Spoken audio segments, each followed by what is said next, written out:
अच्छा ठीक है, तो क्या समझ में आया, कैसे निकालोगे ये परसेंटेज? कोई भी बता दो, परसेंटेज कैसे निकालोगे ये? एक्चुअल वेट क्या है?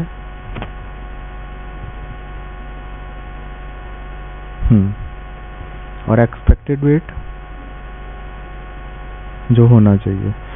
तो एक्चुअल वेट तो तुमने मेजर कर लोगे, ठीक है, but how you will come to know expected weight? How you will come to know that a 12 years old child, male child, should be of how much weight and must have attained how much height? ये कैसे पता चलेगा? किससे? हाँ सही बोल रहे हो, बोलो। ग्रोथ चार्ट से। तो ग्रोथ चार्ट कहाँ मिलेंगे अब? ग्रोथ चार्ट है ना कहीं दिए हुए? बुक्स देखी है खोल के, पलट के? नहीं देखी? आ जाओ अंदर, शोर मत मचाना। तो ग्रोथ चार्ट कहाँ है? देखो आईएपी की वेबसाइट है। आईएपी क्या है? Indian academy of paediatrics. उसकी जो वेबसाइट है उस पे सारे ग्रोथ चार्ट दिए हुए हैं जो इंडिया में एप्लीकेबल होते हैं। जो हमारे पास आए थे क्लिनिकल पोस्टिंग में, कौन आया है मेरे पास अभी तक क्लिनिकल पोस्टिंग में? तुम आए हुए हो क्लिनिकल पोस्टिंग में? ग्रोथ चार्ट सिखाए थे तुमको? हाँ, तो मैंने तुम्हें भेजे भी होंगे व्हाट्सएप पे पूरे ग्रुप को, प्रिंट निकालने के लिए बोला था, नहीं पता? ठीक है, तो आईएपी की जो वेबसाइट है उस पे ग्रोथ चार्ट दिए हुए हैं और वो अलग होते हैं from for height, for weight, for head circumference, from 0 to 5 years and 0 to 18 years and for male and female. ठीक है, expected weight will be different for male and different for female child. So वहां से आपको क्या पता लगेगा? वहां से क्या पता लगेगा ग्रोथ चार्ट से? Expected weight, height and head circumference. ठीक है, तो अब आ गया दोनों, एक्चुअल वेट, एक्सपेक्टेड वेट। तो ये वाला क्लासिफिकेशन कर लोगे, इस पे और टाइम नहीं देना क्योंकि ये आएगा तुम्हारे एमबीबीएस फाइनल एग्जाम में, ये आएगा। ठीक है, और टाइम देना हो तो बता दो।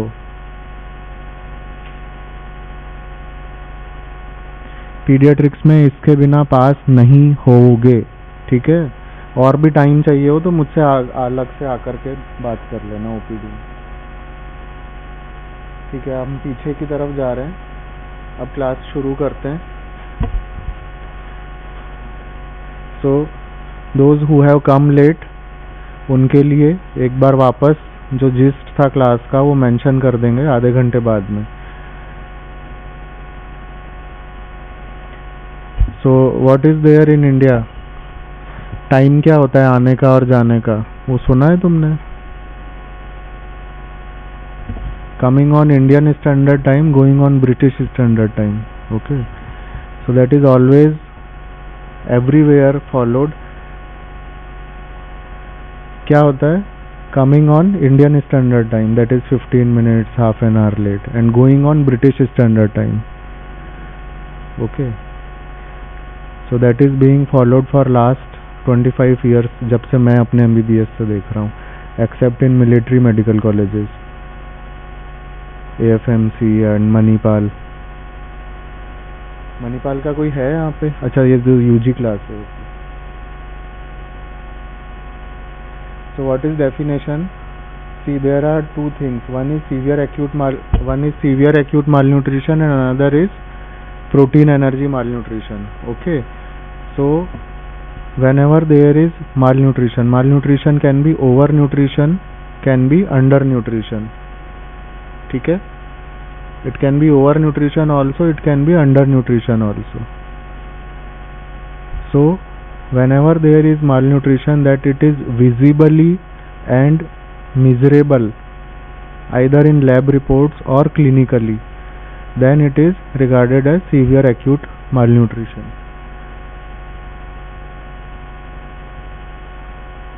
Measurable in laboratory parameters, or it is appreciable clinically. Now basis for classification is, one is weight for age. weight for age मैंने explain कर दिया अभी, तुम्हें आया समझ में वो? that was weight for age. then weight for age and edema. edema क्यों होता है? जोर से बोलो, सही बोल रहे हो, मुझे नहीं सुनाई दे रहा, उनको क्या दे रहा होगा? हाँ. So why there is collection of fluid in interstitial fluid? She has told very good thing, in interstitial fluid. Okay, क्योंकि बहुत सारे स्टूडेंट्स को तो MD क्लियर करने तक भी ये क्लियर नहीं होता कि एडिमा का जो फ्लूइड है वो डिपॉजिट कहाँ होता है, इंट्रासेलुलर होता है कि इंटरस्टिशियल होता है. Now there are two types. Okay, अपन उसमें नहीं जाएंगे, pitting edema, non pitting, leave that. Why there is collection of fluid? It is important to understand for this class. There is, that is, and why there is hydrostatic pressure and oncotic pressure? Here we will go for oncotic pressure.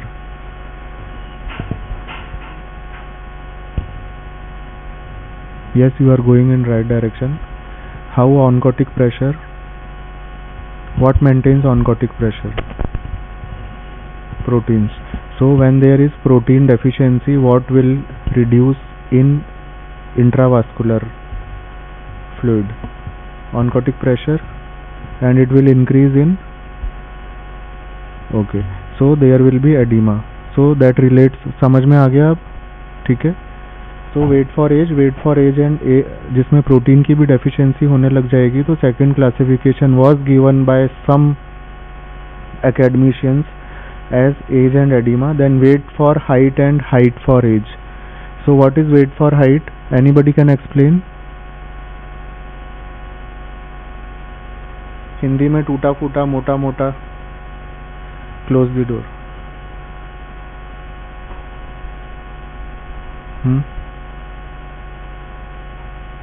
What is weight for height? किसी को नहीं मालूम? जल्दी जल्दी आगे बढ़े, नहीं तो class is very long. It takes 2 hours. I am going to finish in it and every slide is important. अगर कोई SMS का एक्सटर्नल आ गया तो वो छोड़ेगा नहीं सैम और पैम के अलावा. PM. So what is weight for height? At a particular height how much weight should be? ये तो अपने आप सेल्फ एक्सप्लेनेटरी है ना. ठीक है. नाउ अगर हाइट 150 सेंटीमीटर है, या take it in round figure, more round figure 100 centimetre, and how much weight should be? So what it will tell? It will tell about acute malnutrition. What is acute malnutrition and chronic malnutrition? Chronic malnutrition is when height also will be affected. Okay, height takes time to increase and weight doesn't take that much time to increase. Okay, so if a child is having height appropriate for age but weight not appropriate for that height, समझ में आया? 5 साल का बच्चा है, उसकी height अगर 100 centimetre होनी चाहिए फॉर एग्जांपल, आपने देखा कि हाँ 5 साल का बच्चा है, उसकी हाइट 100 सेंटीमीटर है, तो उसकी हाइट अप्रोप्रिएट है. पर वेट अगर 15 किलो होना चाहिए और 15 किलो नहीं होकर के 12 किलो ही है, तो इसका मतलब क्या हुआ? वेट कम है उतनी हाइट के लिए. जो 100 सेंटीमीटर हाइट के लिए 15 किलो वजन होना चाहिए था, वो 15 नहीं होके 12 है. समझ में आया? वेट फॉर हाइट समझ में आया? अभी आ रहे हैं यूजीसी के इंस्पेक्टर, वो आकर के पूछ लेगी यूजी की जो है, एनएमसी की. Why I am hammering again and again? और सबसे पहले इसलिए मैंने क्लास में वो बोला था आईएपी क्लासिफिकेशन क्लास स्टार्ट करने से भी पहले कि the moment if she comes, तो अगर वो पूछ ले तो you should be able to tell at least something.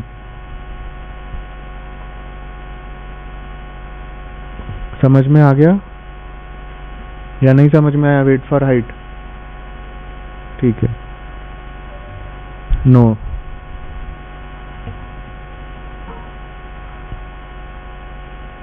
Disturb और करनी है क्लास, आना है तो आ जाओ चुपचाप। Weight for height and height for age. Now height for age is same as weight for age. Weight for age था ना, समझ में आया था वेट फॉर एज सबको? तो जिस तरह से वेट फॉर एज था उसी तरीके से हाइट फॉर एज है। हाइट फॉर एज में क्या देखेंगे? हाइट अकॉर्डिंग टू एज कहाँ से देखोगे? ग्रोथ चार्ट से, good. So same thing, no need to explain. Then SD scores, what are SD scores? PSM चालू हो गई ना तुम्हारी? स्टैंडर्ड डेविएशन कर्व्स, जो स्टैंडर्ड डेविएशन कर्व्स होते हैं उसमें 50th centile, 3rd centile, 97th centile होता है, ठीक है। अभी स्टैंडर्ड डेविएशन पे नहीं जा रहे। तुम्हारी पीएसएम हो गई है शुरू, उसमें बेल शेप्ड कर्व पढ़ा दिया तुम्हें, इन्वर्टेड बेल शेप्ड कर्व नहीं पढ़ाया, ठीक है। Then mid arm circumference, mid arm circumference तो 11th 12th में भी पढ़ाते थे ना, यहाँ से मेजर करना है। सो दैट इज, उसमें ज़्यादा कुछ नहीं है समझने का। मेन थिंग है इसमें समझने की, that is weight for age, height for age, height for weight for height. ये आ गई तीनों चीजें समझ में? Now weight for age already explained, जिनको समझ में नहीं आया है अपने पास के कलीग से पूछ लेना। Now this is without oedema and with oedema. Oedema क्यों होगा? एक्सप्लेन हो गया, ठीक है। So first we will take what? Weight for age. तो वेट फॉर एज लेके we will classify it. Now either it is 60 to 80% और less than 60%. If it is without edema or with edema. If it is without edema, then it is underweight and marasmus, and with edema is Kwashiorkor. ये पढ़ाया हुआ है 12th में, पढ़ाया हुआ है ना? Now you most of the times most of the students get confused कि Kwashiorkor प्रोटीन वाला था या marasmus प्रोटीन वाला था। हाँ, so that is good. Oedema जिसमें होता है वो कौन सा होगा? क्योंकि उसमें प्रोटीन डेफिशिएंसी हो रही है, ठीक है। एंड जिसमें बच्चा मरा मरा होगा ना, क्या होगा? मरासमस, ठीक है। याद रखोगे आप, भूलोगे तो नहीं। क्यों होगा मरा मरा? क्योंकि एनर्जी नहीं है उसमें। एनर्जी क्वाशियोरकर में भी नहीं है, but this is only for remembering. Then classification based on SD scores, -3 standard deviation and -2 standard deviation. We will do it in practical class. Classification based on mid arm circumference. Now first question what they ask is in practical class कि mid arm circumference कौन सी arm से लोगे? कौन सी arm से लोगे? Left से, ठीक है। Is there any reason for that? No, ठीक है। क्योंकि कुछ चीज़ें केवल डिक्टम होती हैं, इसलिए उनको वैसा किया जाता है। अदरवाइज सम पीपल से कि most of the people are right handed, so this right arm muscles get hypertrophied. Okay, most of the students sitting here, if you measure your thumbs, you will find that your right hand thumb, if you are right handed, your right hand thumb is larger than your left hand thumb. Okay, घर पे कर लेना, अभी करने की जरूरत नहीं। then so left arm पे होगा and where, left arm पे where, so you take two bony prominences, ठीक है। दो bony prominences होंगी, एक olecranon and acromion process, उनको उनका मिड पॉइंट लेकर के और वहाँ पे मेज़र किया जाएगा। किससे मेज़र किया जाएगा? शाकिर स्टेप से। तो तुम्हारी भाटिया की क्लासेस अच्छी चल रही है मतलब, हैं? उसमें आ रहे हैं क्या? MCQs में आ रहा होगा ये सब, कौन से टेप से करते हैं, क्या करते हैं? नहीं, ठीक है। ऑल दीज आर, कौन से क्वेश्चन हैं ये? नीट के, ठीक है। सुन लो इनको अच्छी तरह से, ये नीट के क्वेश्चन हैं। कौन से आर्म पे करते हैं, कौन से टेप से करते हैं। अच्छा, इसमें फिर 13.5 सेंटीमीटर। अच्छा, दो चीज़ें इसमें याद रखनी है, एक 13.5 और एक 12.5। तो 13 क्या, दो फिगर याद रखने हैं, 13.5 और 12.5। ठीक है, तो 13.5 से ज़्यादा है तो नॉर्मल है, 13.5 टू 12.5 है तो माइल्ड मॉडरेट माल न्यूट्रिशन है, एंड 12.5 से कम है तो सीवियर माल न्यूट्रिशन है। ठीक है, एंड इसको क्यों किया जाता है, शाकिर स्टेप को, इस मेथड को क्यों लाए, वाई दिस वॉज इन्वेंटेड, इतना क्रूड मेथड क्यों।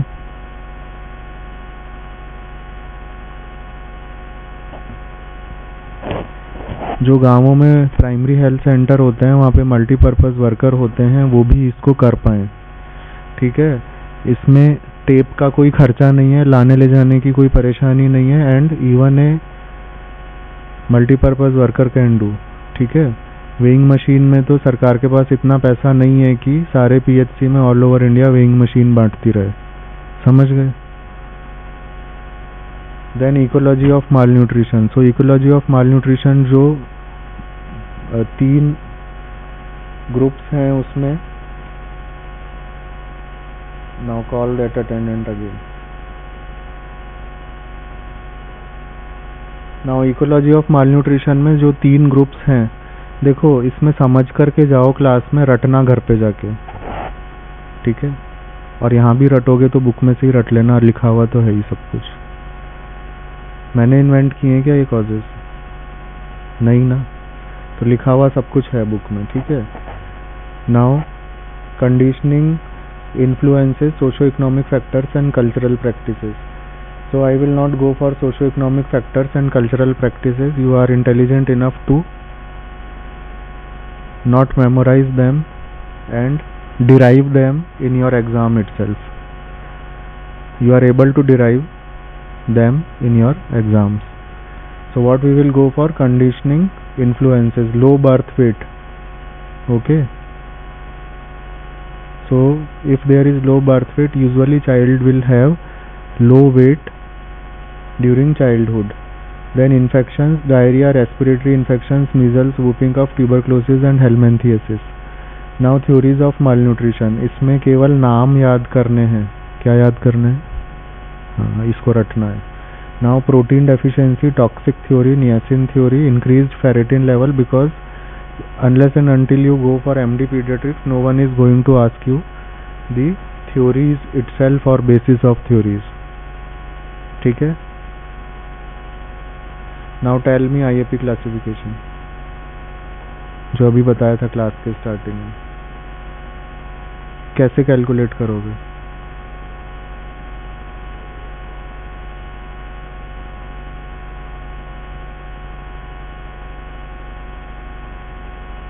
कोई भी बता दो जो सबको सुनाई दे।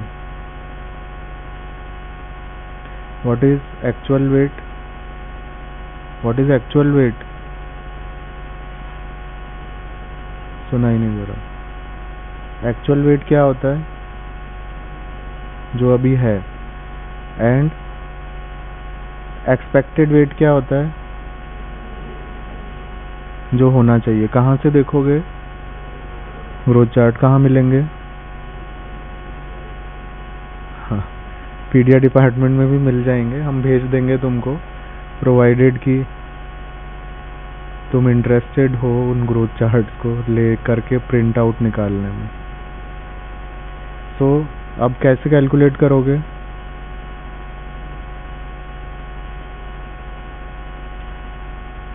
जोर से बोलो, जो लेट आए उनको सुनाई दे, जिससे सही बोल रही हो जोर से बोलो। सर को तो पता है, पीछे जोर से बोलो। हाँ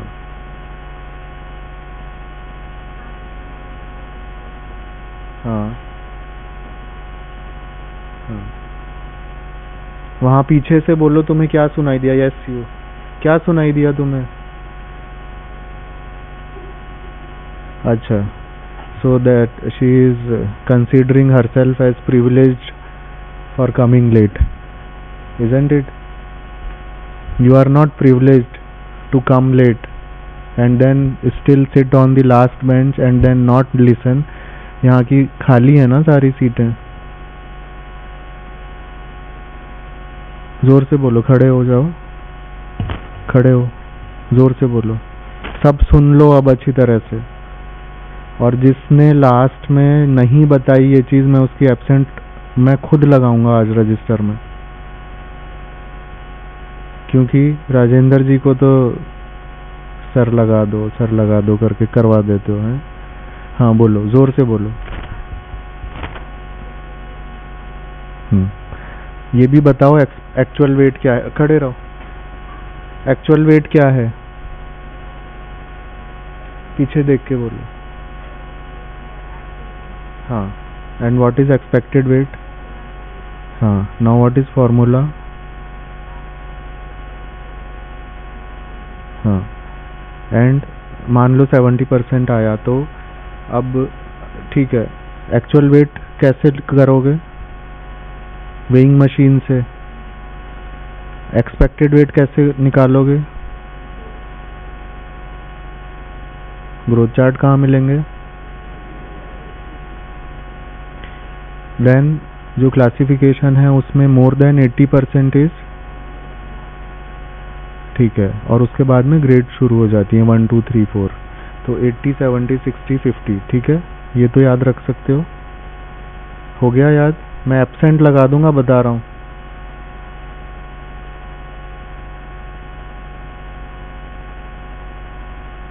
ठीक है, तो आगे चलें अब. Now second thing is weight for age. समझ में आया? वेट फॉर एज क्या समझ में आया? तुम चुप रहो. वेट फॉर एज, आप खड़े हो, उन तुम्हारे साइड में जो है, हाँ आपके साइड में जो है, तुम्हारे पीछे जो है, तुम्हारे पीछे. हाँ बेटा आप खड़े हो, आप बताओ. मैं क्या पूछ रहा हूँ? क्या पूछ रहा हूँ मैं?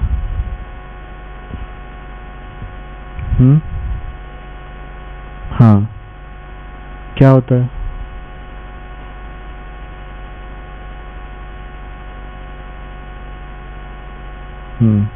कैसे देखोगे?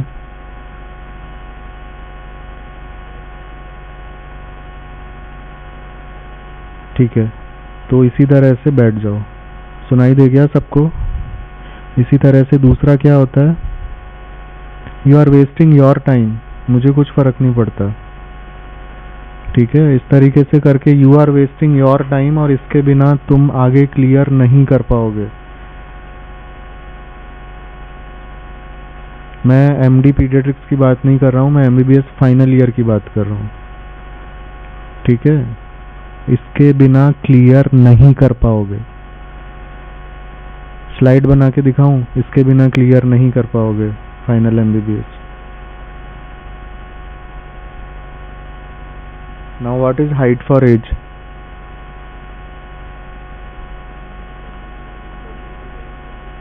हाँ ठीक है. And what is weight for height?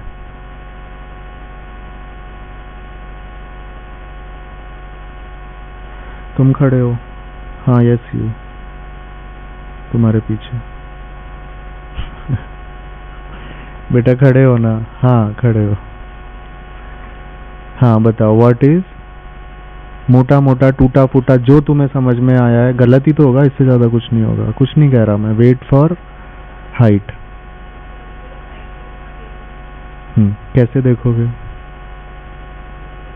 Growth chart से. अब इसमें ग्रोथ चार्ट कैसे काम में लोगे? सबसे पहले जो हाइट का कॉलम होगा, बैठ जाओ, जो हाइट होगी उसके अगेंस्ट वेट देखोगे. हेलो,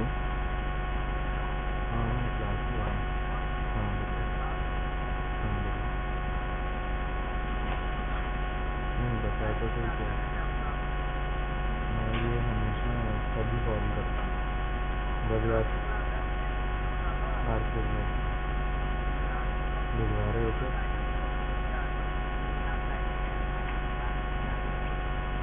ठीक है।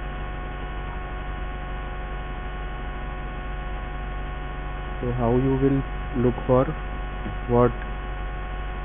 Wait for height. Height measure कर ली, हाइट किस पे होगी तुम बताओ? ग्रोथ चार्ट सिखा चुका हूँ। हाइट किस पे होगी? हाँ, और उसके अगेंस्ट क्या देखोगे तुम? वेट। तो बैठ जाओ, अभी तुम जब आओगे प्रैक्टिकल्स में उस समय तुम्हें बता देंगे, ठीक है? हाइट मेजर कर ली, हाइट के अगेंस्ट तुम वेट देखोगे, तो उससे तुम्हें पता चल जाएगा कि हाइट पे, उस हाइट पे कितना वेट होना चाहिए। दैट इज क्या? Weight for height. ये समझ में आ गई? 4 चीजें समझ में आ गई? अब जिसको सोना है सो जाओ, ठीक है? Now free radical theory. नाम रट लो, free radical theory. We will take it again in 9th semester. Now spectrum of PEM. What is spectrum of PEM? Underweight, kwashiorkor, marasmus and marasmic kwashiorkor. Okay, now this is Wellcome classification. Okay, so marasmus में क्या होता है? ज़्यादा deficiency किसकी होती है? Calories. So severe wasting of muscles and subcutaneous fat. Okay, muscles की भी वेस्टिंग इसमें शुरू हो जाती है, पर ज़्यादा वेस्टिंग किस में होती है? क्वाशियोरकर में। क्यों? तो प्रोटीन डेफिशिएंसी से मसल का क्या लेना देना? यस, ठीक है। सो नो एडिमा और हेयर चेंजेस और fatty changes, alert but miserable and child will be hungry. Can you see this? So there is no oedema. See limbs, oedema नहीं है इसमें, नहीं है। Have you seen such type of children? देखा है कहीं गांवों में, हॉस्पिटल्स में देखा है कहीं? नहीं देखा? हाँ, देखा होगा जरूर कहीं ना कहीं, कभी ना कभी, but you don't want to pay attention. So if you want to see, you can go to SMS Hospital, JK Lon. Okay, that is the largest hospital, pediatric hospital all over India, that has more OPD even than Safdarjung and AIIMS of New Delhi. Okay, this is the largest pediatric hospital with largest pediatric surgeries. So there we have wards for such children, and they get payment for what? For being admitted for 15 days. Okay, their parents also get payment. So what they do in India is, what they do, 15 दिन के लिए लाएंगे hospital में, they will get their daily wages, child will get the nutrition, again they will go to home, they will not feed the child, child will again become marasmic, again they will come and they will get admitted for 1 month. So this continues. Okay, so we have seen this, we have dealt with this. I was in JK Lon previously. So child expires also, and they don't have job or nothing to do, so this thing goes on. So if external, so what is your point of knowing this? If external comes from any government college, they will ask you severe acute malnutrition and protein energy malnutrition. Okay, and these are the easiest cases. सब कुछ तो दिख रहा है सामने, उसमें तुम्हें कुछ भी नहीं पता लगाना है इसको निमोनिया है, इसको कौन सी मरमर आ रही है, इसको हिपेटोमेगैली है कि नहीं है, सब कुछ सामने दिखता है, ठीक है? Then kwashiorkor, cardinal features are edema explained, psychomotor changes, growth retardation and muscle wasting will start taking. Now associated features. So externals are more fond of asking associated features. Associated feature में moon face. Why? Yes, good. Hair changes. Why? Good. So protein की deficiency से क्या होगा? Yes. And second, hair colour pigment कौन सा होता है? Yes. So that is also not form. तो इसमें क्या आना शुरू हो जाता है? Flag sign. ठीक है. Now third is skin changes. Same thing, because there is zinc deficiency, so acrodermatitis होनी शुरू हो जाती है. Then depigmentation. Same thing. Why anaemia? Malnourished है तो एनीमिया होगा ना. हेपेटोमेगाली. Why hepatomegaly? लिखा हुआ तो बुक में भी है, और भी मिल जाएंगे 4. हेपेटोमेगाली क्यों होती है? Because there is hyper induction of hepatocytes to make lipid. Okay. So lipid deposition होना शुरू हो जाता है लीवर में, इसलिए हेपेटोमेगाली होनी शुरू हो जाती है. Flaky paint, dermatitis, this is the same thing. Flakes उतरने शुरू हो जाते हैं स्किन के because of zinc and selenium deficiency. Then cardiac failure. Why cardiac failure? Cardiac failure क्यों हो जाएगा? Okay. In physiology you have read anemia ना. एनीमिया में कंजेस्टिव कार्डियक फेलियर होता है. एनीमिया है, एनीमिया में कंजेस्टिव कार्डियक फेलियर होता है. क्यों होता है?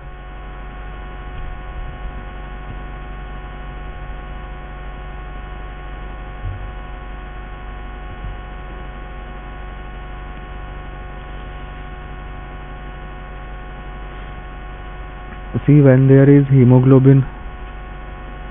फिजियोलॉजी क्या अभी फिजियोलॉजी पूरी हो गई तुम्हारी?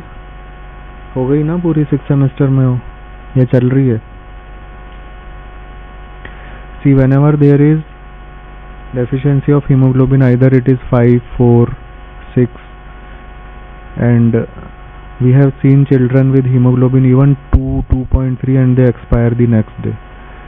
So उसमें वाटर रिटेंशन होना शुरू हो जाता है. क्या बचा? ब्लड में पानी बचा. ठीक है. और वो जो पानी होता है इतना ज़्यादा होता है कि heart goes in congestive cardiac failure, and that congestive cardiac failure is also one of the cause for hepatomegaly. ठीक है. समझ में आया? अब इनको अपने आप डिराइव कर लोगे ना एग्जाम में. कुछ तो कर ही लोगे, 10 में से 4-5 तो कर ही लोगे. Then dehydration and vitamin deficiencies. Dehydration क्यों होता है? क्योंकि they don't have appetite and they don't have thirst also. ठीक है. Don't confuse kwashiorkor and marasmus with diarrhea. Diarrhea में प्लान ABC जो होता है, some dehydration, no dehydration, some dehydration, severe dehydration. Don't confuse with that. Okay, that is different thing. And this marasmus kwashiorkor is different thing. They may also have diarrhea, but this is different thing, and pure diarrhea is different thing. Now this is what? Marasmus or kwashiorkor? Kwashiorkor. Okay. So can you see swollen limbs? Okay. Swollen face, if you see in from front, it is moon face. Then flaky pain, dermatitis, flakes उतर रहे हैं skin के. Okay. And और क्या दिख रहा है इसमें? नाउ कार्डिक फेलियर तो दिखेगा नहीं इसमें. चाइल्ड इज पैथेटिक, एकदम सुस्त पड़ा हुआ है, तो कहाँ से खाएगा पिएगा? तो डिहाइड्रेशन हो जाएगा धीरे धीरे. ठीक है. Now marasmic kwashiorkor, leave it.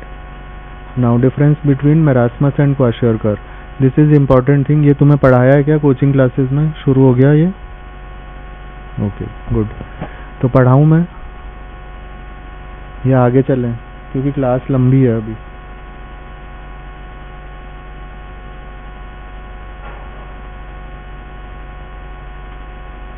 Hello hello. हाँ बोल. आप मुझे 11 बजे बाद कॉल करिए, मैं अभी बिजी हूँ।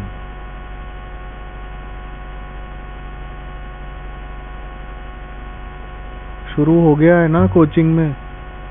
नहीं हुआ है, ठीक है। सो आई wanted to more focus on the topics that they don't cover. Okay. Now difference between marasmus and kwashiorkor. Age is less than 1 and it is more than 1, 2, 3. Now edema marasmus में नहीं होगा ना, kwashiorkor में होगा, ठीक है। Now wasting gross loss of subcutaneous fat, skin and bone, वो तुम्हें दिखेगा सामने और इसमें नहीं दिखेगा। क्यों नहीं दिखेगा?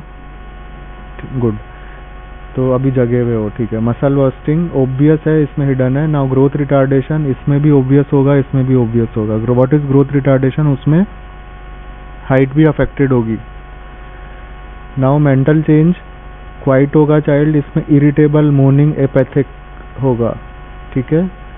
Now appetite is good and appetite is poor. Why appetite is poor? Enzymes किसके बने हुए होते हैं? प्रोटीन्स के। प्रोटीन तो है ही नहीं, तो इसलिए एपेटाइट उसकी होगी ही नहीं, ठीक है। एंजाइम्स किस लिए चाहिए? खाना पचाने के लिए। डायरिया इसमें भी होगा और इसमें भी होगा। प्रेजेंट का मतलब हो सकता है, जरूरी नहीं है कि हो ही हो। नाउ हेयर चेंज इसमें सेल्डम होंगे, इसमें हेयर चेंजेस होंगे। सीरम एल्ब्यूमिन यूजुअली नॉर्मल होगा, देन लो होगा। इन सब चीज़ों को मैं ऑलरेडी एक्सप्लेन कर चुका हूँ, but still you need to remember this. ये पूछा जाएगा, जैसे मैंने उस पर स्ट्रेस किया है कि IAP classification, weight for age and all this, उसी तरीके से they don't ask marasmus and kwashiorkor separately, but they like to ask the differences, and in that differences they ask everything.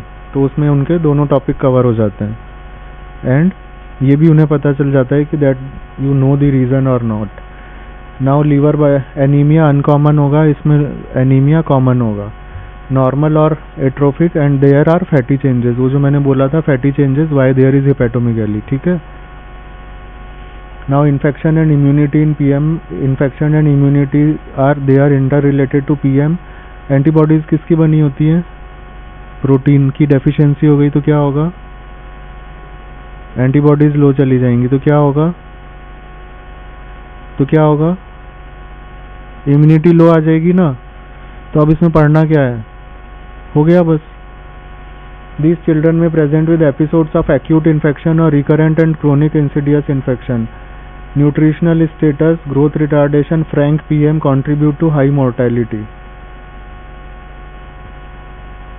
Now this is very common. What we have seen, mother of child died due to any reason, maybe mother was anemic or multiple births or something. Father is laborer, father is not able to take care of child. Now child starts losing weight, slowly child comes in category of this PEM, and then gets admitted, and then gets admitted to ICU, and then expires. Okay, every day this happens, every day in SMS. So this is chronic. Okay, these things are chronic. एकदम से किसी को marasmus नहीं होगा, एकदम से किसी को क्वाशियोरकर नहीं होगा। ये जो मैंने एग्जांपल दिया है ये याद रखना, ठीक है।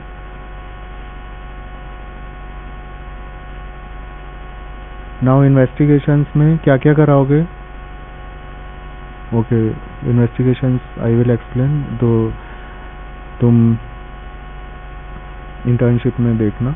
ब्लड ग्लूकोज कराओगे बिकॉज हाइपोग्लाइसीमिया होगा, शुगर लेवल लो होगा। पेरिफेरल स्मीयर की इन्फेक्शन क्या है, हीमोग्लोबिन लो होगा। Urine examination for UTI, stool examination to see for ova and cyst. Then chest x-ray, क्योंकि TB बहुत कॉमन होता है इन बच्चों में। Mantoux test for the same thing. Then serum proteins, electrolytes and HIV, they are of little or no value. Y?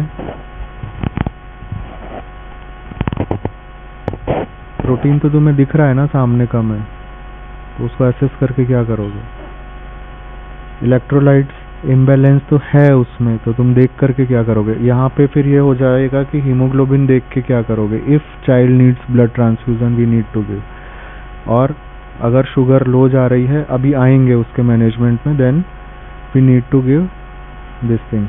Now complications.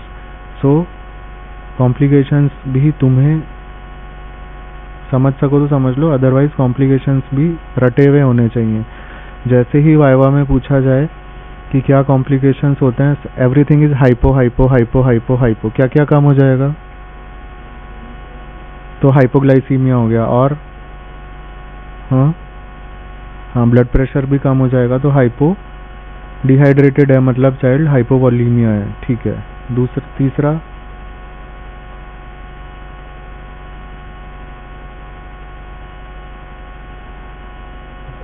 बच्चे में इतनी भी एनर्जी नहीं बचती है कि वो अपना नॉर्मल बॉडी टेम्परेचर मेंटेन कर पाए, तो क्या होगा?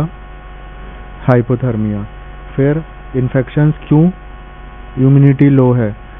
देन हाइपोकैलीमिया, क्यों होगा hypokalaemia? Most abundant intracellular cation कौन सा होता है? पोटेशियम होता है। अब आरबीसी तो है ही नहीं ब्लड में, वो सारे लॉस हो चुके हैं। देन ब्लड ऑलरेडी डाइल्यूटेड है। Hyponatremia, same reason, I am not going into that detail. Dehydration and shock, shock क्यों होगा? क्योंकि हाइपोवोलीमिया है। हार्ट फेलियर समझा दिया तुम्हें, ठीक है। Now criteria for admission, this is important thing. So what is criteria for admission? अब हॉस्पिटल्स में इतनी जगह तो है नहीं ना, सैम के पेरेंट्स के पास में इतना पैसा है कि वो उसको एडमिट करा पाएँ, और एडमिट भी करा लें और अपना मजदूरी भी करने चले जाएं। तो उसके लिए कुछ क्राइटेरिया बनाना पड़ेगा कि हमें उन्हें एडमिट करना है कि नहीं करना है, ठीक है। तो अनकॉम्प्लिकेटेड एंड कॉम्प्लिकेटेड दो पार्ट्स में डिवाइड किया गया।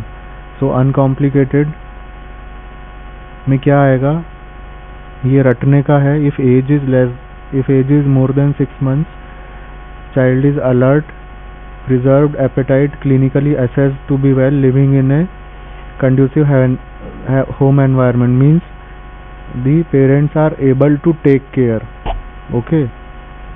तो uncomplicated। now complicated में इसका जस्ट सारा उल्टा।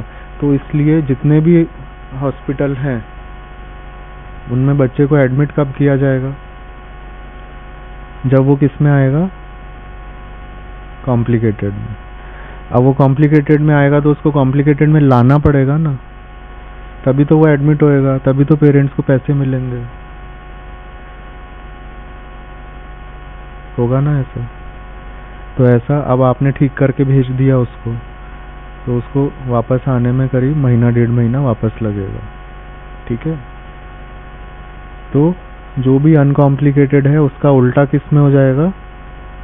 कॉम्प्लिकेटेड में। तो लेस देन 6 months और greater than 6 months but not fulfilling the criteria for uncomplicated also, they are considered as complicated. जो भी इससे उल्टा होगा वो कॉम्प्लिकेटेड में आ जाएगा। Then institutional care is considered as mandatory. Now this is your question in your new syllabus, that what is the criteria for admission to hospital for a SAM child, okay, this is particularly question। and now in new syllabus, that is your interactive and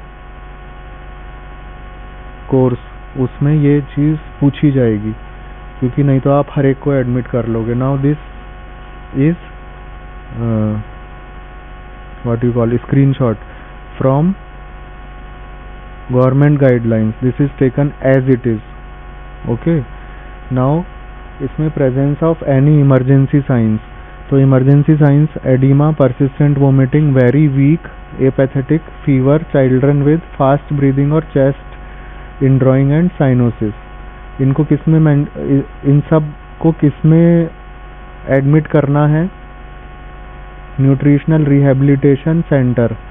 तो इनको क्या बोला जाता है? NRC, ठीक है। NRC के जो वार्ड होते हैं वो 25 बेडेड, 30 बेडेड, एक एक बेड पे 2-2 बच्चे, 3-3 बच्चे ऐसे होते हैं। तो वो एनआरसी सेक्शन ही पूरा अलग होता है, ठीक है, पूरा फ्लोर अलग होता है। एंड ये चीज़ काइंडली रट लें, ठीक है। I cannot stress more than this. So this is taken from government guidelines, specifically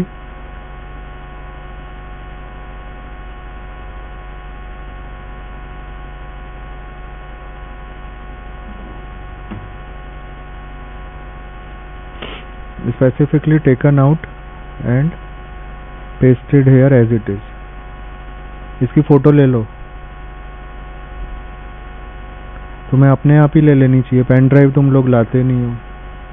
हम 18 साल पहले हमारे MBBS में पेन ड्राइव लेकर के जाते थे और जो भी स्लाइड्स होती थी उनको कॉपी करते थे टीचर से लेके। ले ली photo? Now this is already done. WHO guidelines for inpatient treatment of severely malnourished children. Now general principles for routine care. There is one stabilization phase and second is rehabilitation phase. इस पे class हो चुकी है, पहले हो चुकी है क्या? नहीं।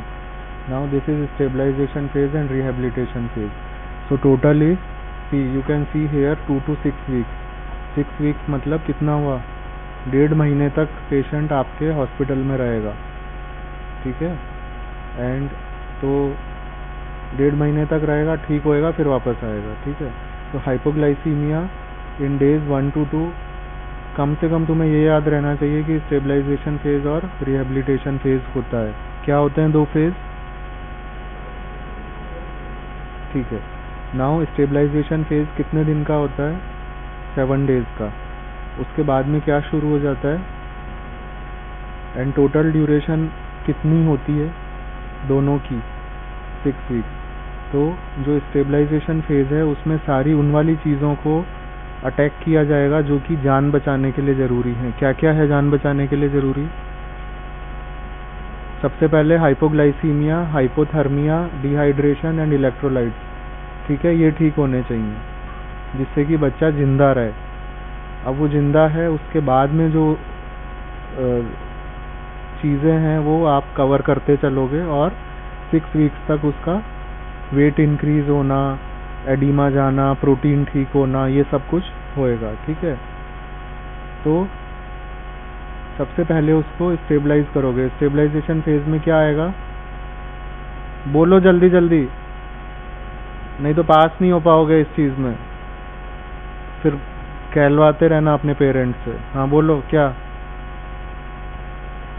Hypoglycaemia, second hypothermia, dehydration and electrolytes.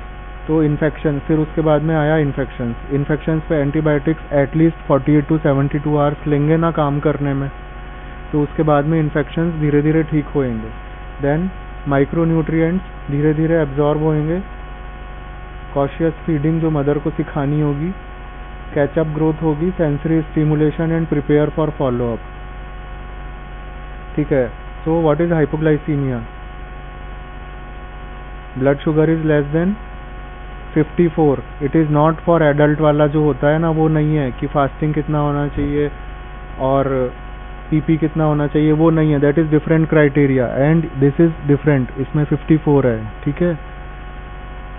Then assume hypoglycemia when levels can not be determined. अगर पीएचसी पे बच्चा गया, you don't have glucometer, lab नहीं है, लैब तो 2 घंटे लगा देती है।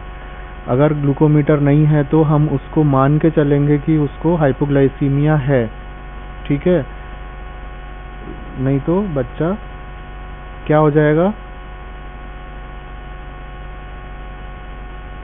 क्या हो जाएगा बच्चा? हाइपोग्लाइसीमिया ठीक नहीं किया तो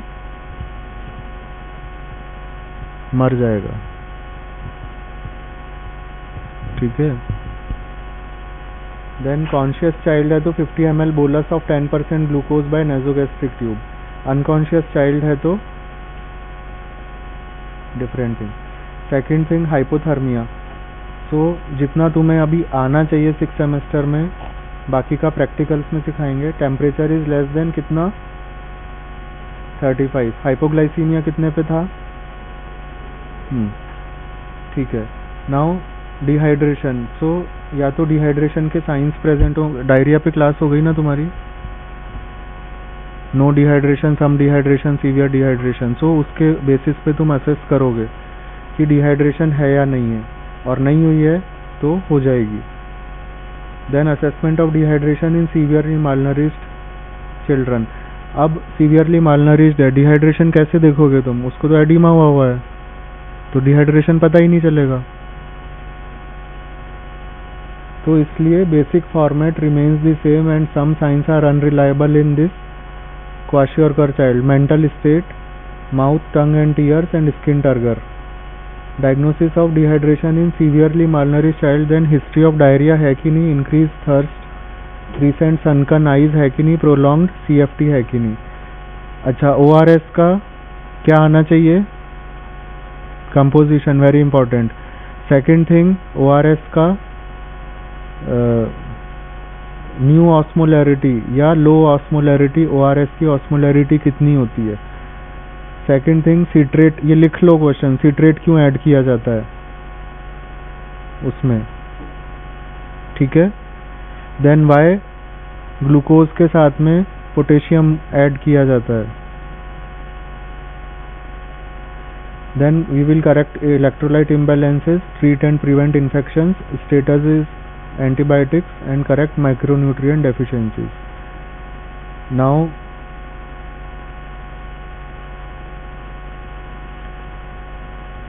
Now the thing is how much you need to remember, ठीक है, कि एग्जाम में जो तुम्हें चाहिए, या अगर तुम यहाँ से पास आउट करके MBBS करके और जाते हो और तुम्हें कोई इस तरीके का बच्चा मिलता है तो क्या करना है, ठीक है। तो सबसे पहले जो शुरू करा था वहाँ से होएगा शुरू, उसमें expected weight, actual weight, IAP classification, वो सब निकाल लेना। निकालने के बाद में तुम उसमें देख लोगे मेरास्मस है, क्वाशियोरकर है, जो साइंस मैंने बताए हैं उनकी रीजनिंग अगर तुम्हें याद है तो तुम्हें याद रहेंगे 40 साल बाद भी, ठीक है। रीजनिंग अगर समझी हुई है तो, और नहीं समझी हुई है तो एग्जाम के पहले रट लेना, फिर वापस रट लेना, फिर वापस रट लेना, फिर वापस रट लेना, और फिर भी एग्जाम में उल्टी सही से नहीं कर पाओगे, ठीक है। सो फिर उसके बाद में कॉम्प्लिकेशंस, कॉम्प्लिकेशंस में सब कुछ हाइपो हाइपो हाइपो समझ में आया, ठीक है। फिर 2 फेजेस क्या होते हैं, हाँ, स्टेबलाइजेशन फेज कितने टाइम का होगा, रिहेबिलिटेशन और स्टेबलाइजेशन टोटल दोनों मिला के कितने के होंगे, ठीक है। देन स्टेबलाइजेशन फेज में क्या कवर करोगे, नहीं, सबसे पहले याद रखो जिन चीज़ों से जान बचती है, किससे जान बचेगी, टू सेव द लाइफ, हाँ, hypoglycaemia, hypothermia, dehydration and electrolytes. फिर रिहेबिलिटेशन फेज में क्या कवर करोगे, मतलब कवर तो स्टेबलाइजेशन फेज से ही शुरू कर दोगे बट वो कंटिन्यू होता रहेगा। तो क्या आएगा रिहेबिलिटेशन फेज में, micronutrients and cautious feeding, very good. Mother को सिखाओगे ना आपकी कैसे फीड कराना है, क्या कराना है, कितनी कैलोरीज, प्रोटीन्स देने हैं, ठीक है वो। और फिर उसके बाद में उसका असेस करोगे कि कितना वेट गेन हुआ है, हम उसको डिस्चार्ज कर सकते हैं कि नहीं कर सकते हैं। Otherwise rehabilitation phase will continue और we will start looking for other aetiologies, ठीक है। हो सकता है कि कोई जेनेटिक कंडीशन हो, कोई जेनेटिक डिजीज हो, कोई मेटाबॉलिक डिजीज हो, उसका इन्वेस्टिगेशन शुरू करना पड़ेगा। ये आ गया समझ में। अब IAP का क्लासिफिकेशन कर लोगे और रटवाऊं, ठीक है। तो अब अटेंडेंस दे दो फटाफट, प्रॉक्सी मत लगाना, टाइम नहीं है, क्रॉस चेक करूंगा मैं। स्टार्ट, पेपर लो और उस पर सर्कुलेट करो।